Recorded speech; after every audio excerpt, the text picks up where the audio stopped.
আলী ভাই, ইয়েস। মানসিক উপকার করার জন্য কিছু কিছু মানুষ আমাকে নক দেয় যে ভাই কাজ আসছে নাকি বা কাজের সন্ধান আসছে নাকি। তো আমি অনেক চেষ্টা করে নিজ দায়িত্বে মানুষের কাজের ব্যবস্থা করে মানে যোগাযোগ করে কাজ দেওয়ার পরে সেই সব লোক করে কি তা জানেন, কি করে? 2 দিন কাজ করার পরে আর কাজ করতে পারে না, কয় ভাই এত কষ্টের কাজ এটা করতে পারবো না। আবার কিছু কিছু কেস আছে যেটা হয়েছে কি, মানুষের যে আসবাবপত্র আছে, ফ্যান আছে, জামা কাপড় আছে, এগুলো নিয়ে চুরি করে চলে যায়, ভাড়া চলে যায়, পিছনে বসে আমার সাথে রাগারাগি করে। এটা আপনি কিভাবে দেখেন? আমি খুব বিপদে আছি ভাই, বিশ্বাস করেন। এটা হলো ভাই, আমরা বিদেশের বাড়ি সবাই আপন মনে করি যে সবই আপন। একজনে ঠেকায় বললে যদি তার কথাটা বলে, যেমন সাপোজ সেই দিন আমি কুতারায় গেছি, এক পাকিস্তান ভাই আমার বলতেছে ভাই আমার গাড়ি ভাড়ার টাকা নাই, তো যদি সহযোগিতা করতা। পরে আমি চিন্তা করলাম কেমন সহযোগিতা। সে বলল ভাড়া নাই গাড়ির, এমআরটির 3 টাকা দিলে হবে। আমি তাকে 5 রিঙ্গিত দিয়ে দিলাম, কারণ কি মনে করে সে সত্যি বলছে না মিথ্যা বলছে সে জানে, আল্লাহ জানে।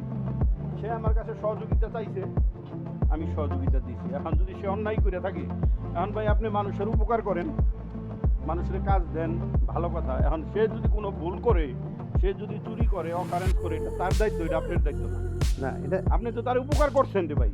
খারাপ লাগে ওই জায়গায়, এই যে যেরকম মানুষের জিনিসপাতি নিয়ে চলে গেছে, এখন বসে বলতেছে কি হয়েছে, এই লোকের বাড়ি কই, এই লোক তোমার কি হয়, তাহলে আমার তো কোনো স্বার্থ নাই কেন?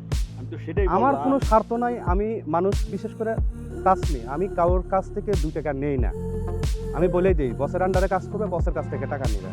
তারপরেও যদি এরকম অকারেন্স করে, এরপরে কি মানুষের প্রতি মানুষের উপকারের চিন্তা ভাবনা আর আসবে কিনা? আমি সেটাই তো বলছি ভাই, আপনি উপকার করে দিতেন। এখন সে যদি খারাপ কিছু করে, সেটা অনেক টাইমে দেখা যায় যে আপনি পরিচিত লোক, তার কাছে আপনি লোকটা দিচ্ছেন, সে একটা চুরি করছে বা একটা অকারেন্স করছে, সেটা দায়িত্বটা আপনার উপরে আসে, যেহেতু লোকটা আপনি দিচ্ছেন।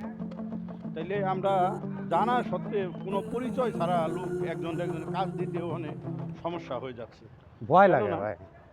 একজনের ভালো করার জন্য তার ফ্যামিলির কথা চিন্তা করে তাকে একটা কাজ ব্যবস্থা করে দেওয়া হলো, দেওয়ার পর সেই লোক যদি আপনার নিজেরই বদনাম করে আসে, তাইলে তো এটা দিন দিন মানুষের উপকার করাই শেষ হয়ে যাবে। কেউ কারো উপকার করতে চাইবো না। এই কিছু কিছু লোকের জন্য কি হয় কি জানেন, যারা ভালো, যাদের উপকার দরকার, যাদের সমস্যা আছে সমাধান হওয়া দরকার, তারাও সেই উপকারটা পায় না, বঞ্চিত হয়ে বঞ্চিত যায়। হয়ে যায়। এই হচ্ছে কথা ভাই, একজনের খুব খারাপ জন্য লাগে। 10 জন নষ্ট হয়। কি আসলে করবেন? এটা মানুষ খুব খারাপ লাগে। নির্বাচন মানে তো আর কিছু করা কিছু যায় না, মানুষের ভিতরে তো যাওয়া যায় না, কারণ কিছু ক্ষেত্রে বিদেশের বাড়ি একজনের বাড়ি এক ডিস্ট্রিক্টে। আমি সত্য কথা, আজকে সারাটা দিন খুব টেনশনে কাটাইছি। কারণ যখন আমার বসে বলছে যে তোমার লোক কি লোক দিছো, আরে ভাই আমার তো এখানে কোনো ইন্টারেস্ট নাই, কোনো লাভ নাই, কোনো মানে 2 টাকা দিয়ে সেখান থেকে আমি ইনকাম করবো, আউট ইনকাম করবো, তা তো নাই কেন। কিন্তু আমি জাস্ট মানুষের উপকার করার জন্য গেছি।